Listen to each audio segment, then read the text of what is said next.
Samantala, idol, sa ibang balita, inilabas po ng Pangasinan Disaster Risk Reduction and Management Council ang isang memorandum para sa otomatikong paglilipat ng klase sa Alternative Delivery Modes or ADM kapag umabot na ang heat index sa probinsya ng nasa 40 degrees Celsius pataas.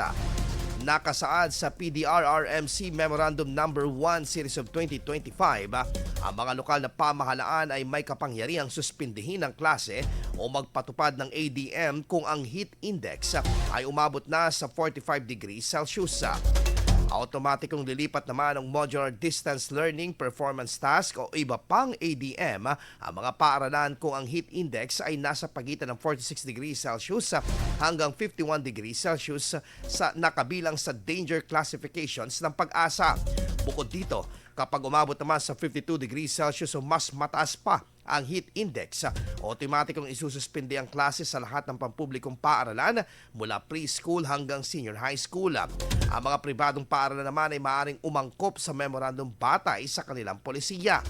Noong Abril ng nakaraang taon ay naitala ang pinakamataas na heat index sa lalawigan na umabot sa 51 degrees Celsius.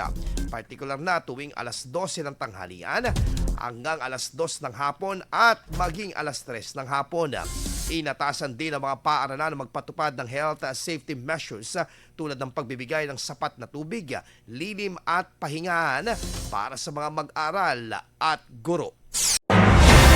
IFM News. IFM News. IFM News.